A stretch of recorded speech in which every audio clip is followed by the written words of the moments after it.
Hello ladies and gentlemen, and welcome to another video. My name is Justin Zane, your WWE 2K Heavyweight Champion of the World, along with the Swami.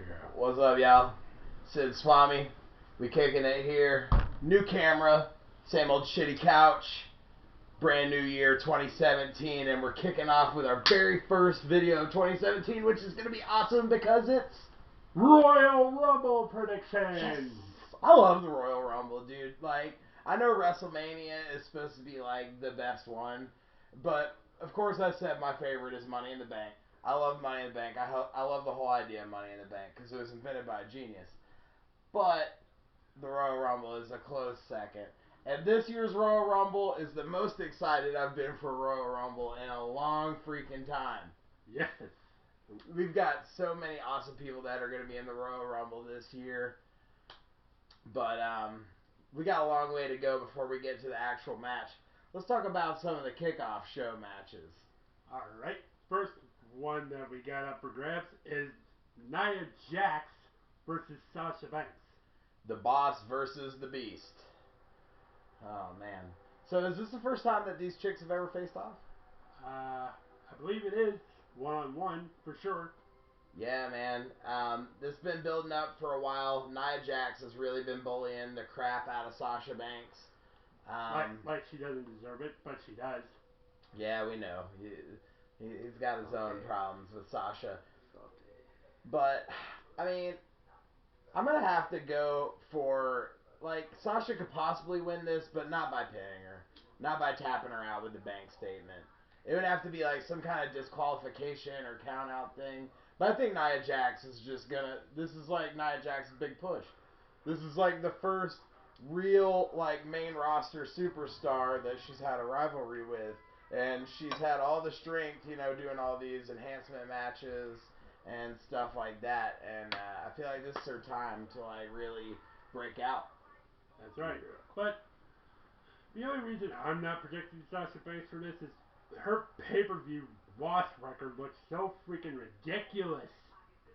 Yeah. She can't even save the women's championship, for God's sake, at a pay-per-view. I mean, ever since she defended the title at a pay-per-view, she's always seemed to have lost it to Charlotte. Most recently in the Iron Man match. But has she really gone against anybody except Charlotte in a pay-per-view championship match? No, not really.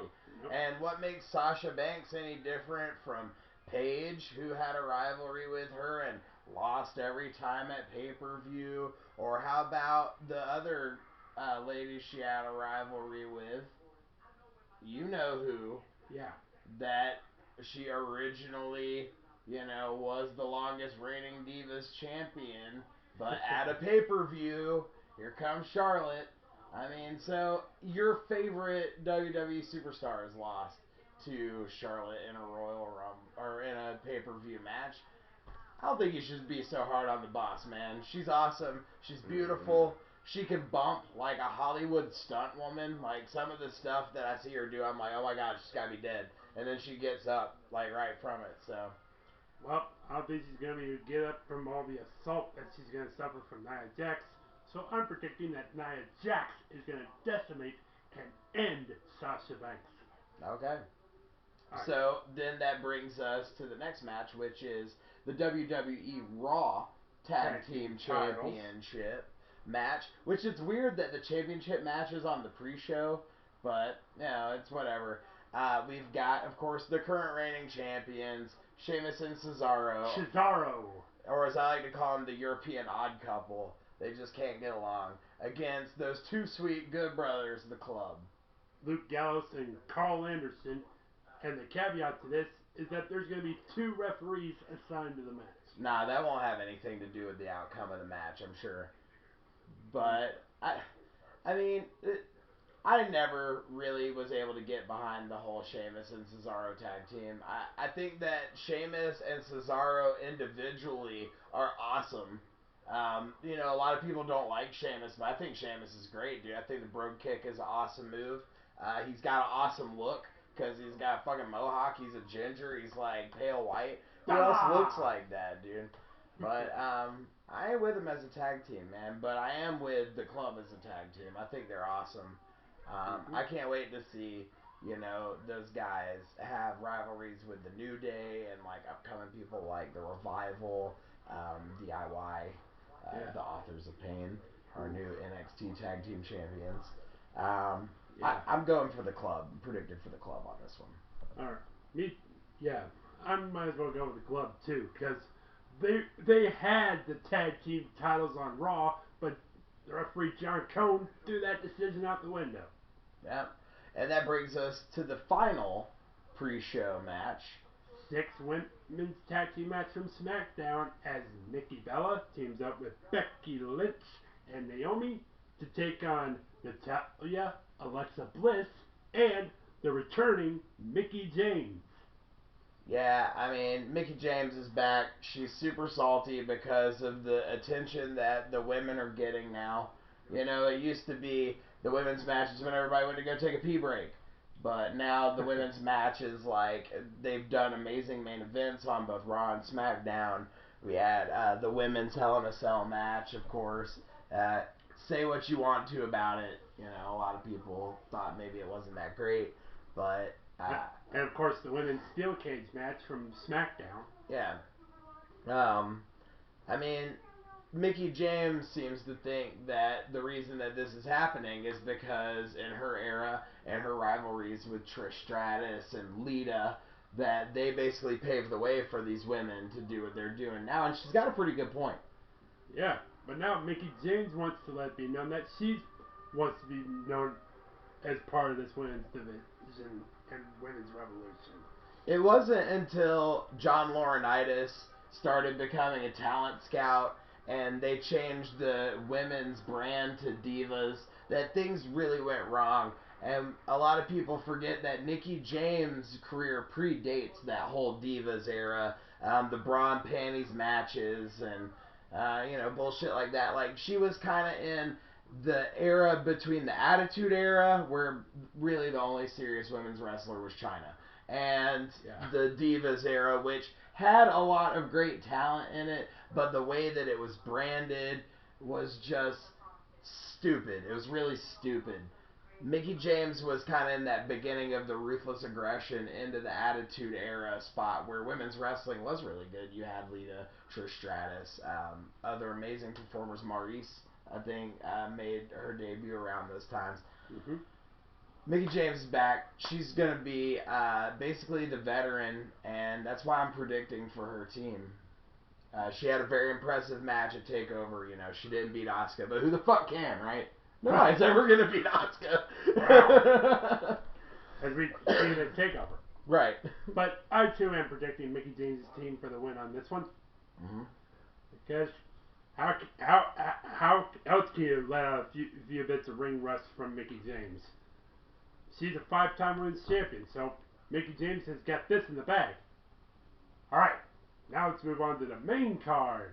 And kicking things off in the main card is the WWE Cruiserweight Championship match between Rich Swann and the man who is now being known as the self-professed King of the Cruiserweights, Neville.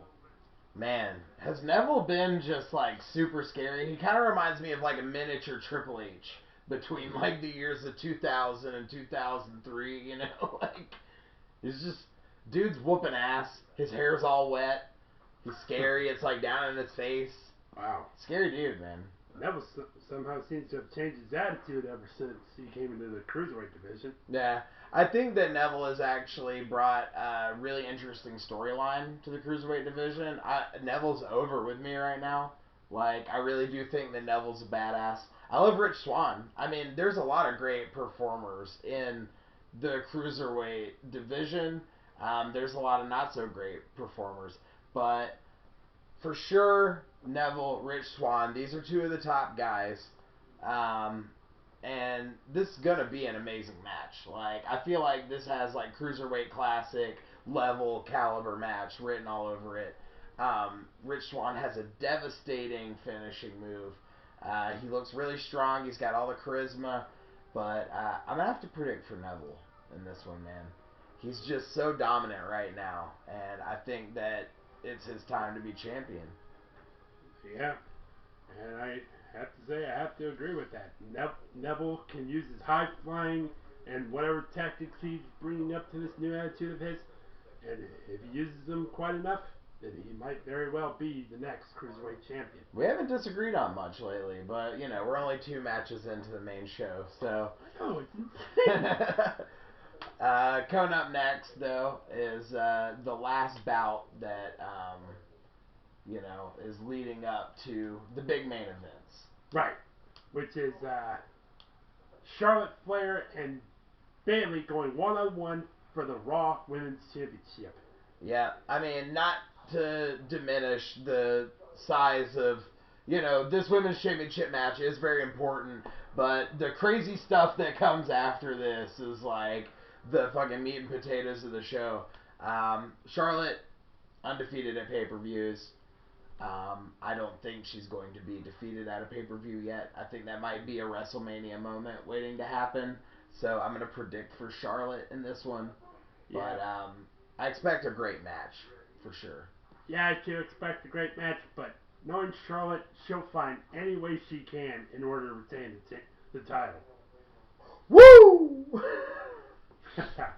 Alright, next we have the WWE Universal Championship match as Kevin Owens defends against Roman Reigns in a no disqualification match, and Chris Jericho will be suspended high above the ring in a shark cage. And I know this has got to be a major upset for you because you think Chris Jericho does not deserve to be up in the shark cage. It just doesn't make any sense though, because if they put Jericho in the shark cage, why is it no disqualifications? Like, that's the way that Kevin Owens gets disqualified, is by having Jericho help him. I feel like it negates the fact that Jericho's up in the shark cage. Or it's going to lead to what we see every time a freaking shark cage is involved. They're going to cheat anyways. And now there's no disqualifications. Roman Reigns is going to lose. It's just like they're setting him up for failure. Well, I don't know about that. I think the whole shark cage thing may give Roman Reigns the advantage. And once Roman Reigns demolishes Kevin Owens enough, and if Jericho somehow does try to find a way to get involved, I'm sure Roman Reigns will just ignore it. And then, bam! Spear Kevin Owens, become the WWE Universal Champion, then go on to defend the title at Fastlane before going on to WrestleMania. Yeah? I don't know, man. I'm going for Kevin Owens. Just predicted for Kevin Owens, straight up. Alright. Next. Ooh, what a classic this is going to be. AJ Styles versus John Cena, Part 3 for the WWE World Championship. Is this the best rivalry in all of WWE programming right now, do you think? I have to say it is, because I have to take something right out of you, because if this match is anything like their SummerSlam bout, then it's guaranteed to be a show stealer for sure. Yeah, I mean, SummerSlam, that should have been the main event of SummerSlam. The Finn Balor and Seth Rollins match was great, but that to me was like one of the best WWE matches in all of 2016. These guys have a really good storyline going on right now, building up to it. I think that AJ Styles has had the best booking of all the new era people so far. The dude is like on fire. He's super on fire. And I think that it would be counterproductive to just put John Cena as champion again. He's already been champion so many freaking times. And I know that this time is special because it's going to make him tie with Ric Flair. But, I mean, shouldn't that be a WrestleMania moment for John Cena? Like, I feel like if you're doing Royal Rumble, this is the beginning of the freaking road to WrestleMania. The road to WrestleMania is John Cena, like, getting his WrestleMania moment, getting his championship. It's AJ Styles' time right now. It's not John Cena's time right now. He needs to just keep hosting the Today Show, bench pressing black dudes, you know.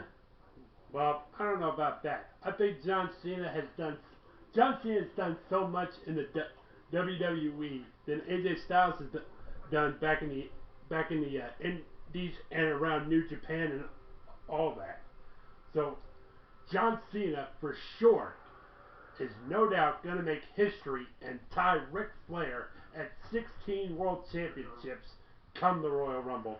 So I'm predicting John Cena is going to get the job done. And of course, whoever wins these matches is going to be defending at the next pay-per-view. But then after that, they will be facing the winner of the match that we're about to talk about right now. The Royal freaking Rumble, dude. 30 men. One will win. Friend versus friend. Foe versus foe. Every man for himself. And the Royal Rumble is not just any ordinary match, so we're not just making any ordinary predictions. We're going to do fucking sub-predictions, man. Mini predictions. Sub-predictions.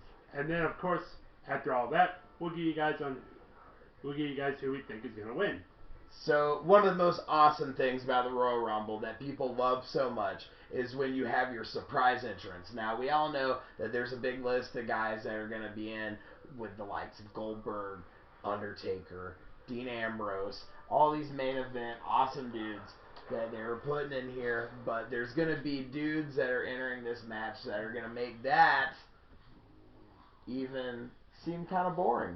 Who's it going to be? Who's the guy that's going to steal the show by being the amazing surprise entrant and showing the world what they can do at the Royal Rumble? Last year was AJ Styles. Who could it be this year? Well, it may be a tough call for me, but oh shit! Hey, it's Beast. Hey, Beast. What's up, Beast?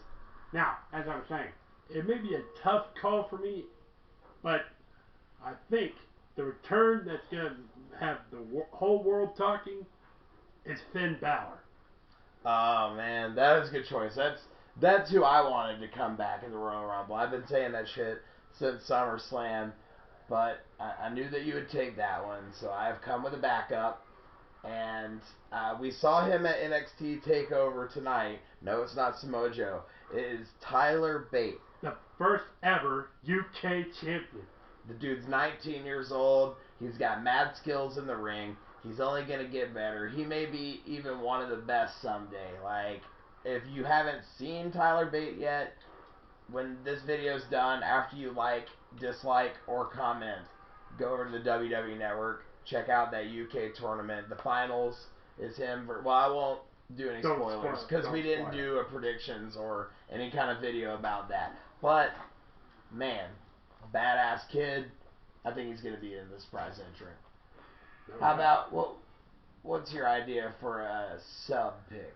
A sub prediction, I should say. Sub pick. Well, if I have to pick a sub like an Iron Man of sorts. Yeah. The Iron Man of that Rumble, which is going to have a lot of eliminations, I got to say it's going to be Big Show. Huh. Yeah. I mean, he could have a lot of eliminations, but I don't think that necessarily makes him the Iron Man. The Iron Man is the guy that, like, comes in early and lasts for a really long time and then may get eliminated or may win. I personally think that that'll be Dean Ambrose or it could be Cesaro. I don't know. I can't make up my mind, but I feel like one of those guys are going to enter early and they're going to be in the Royal Rumble for a long time. As far as the most eliminations, though, it's Braun Strowman. Ooh. I mean, I'm pretty much on the same page you are. Some big guy is going to come in there and clear house. And there is a lot of man meat in this particular Royal Rumble. A lot of big fucking dudes. But I think that's going to be the biggest dude when it's all said and done. Mm-hmm. I think he'll actually come into the Royal Rumble earlier than the, like, big box office people like Goldberg, Brock Lesnar, Undertaker. I think they'll be towards the end of the Rumble. But I think Braun Strowman may even still be in the ring when those guys come in, and he'll have eliminated a shitload of people by then. Yeah. So, I don't know.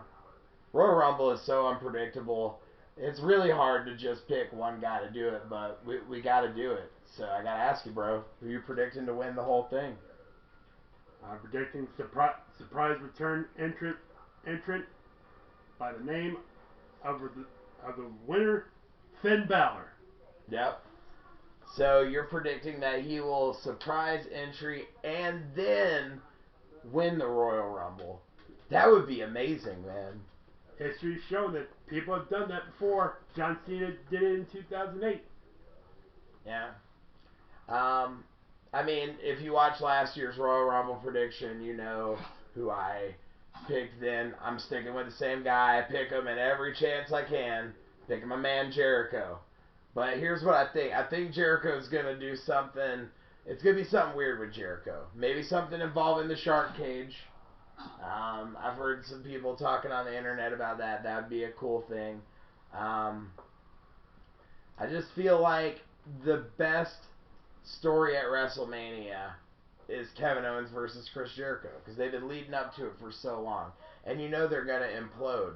And what better place to just end the rivalry is there at WrestleMania, dude? Or end the friendship or whatever. Yeah, maybe it'll lead to a Chris Jericho face turn or Kevin Owens face turn. I guess we'll have to see. Man, I'm so excited for the Royal Rumble tonight, though, man. The road to WrestleMania begins at the Royal Rumble. And we hope you guys enjoyed our predictions. Let us know in the comments who you think will win the Rumble. And we'll see you guys in the next video. Thank you, fuck you, bye. Haha. Excellent.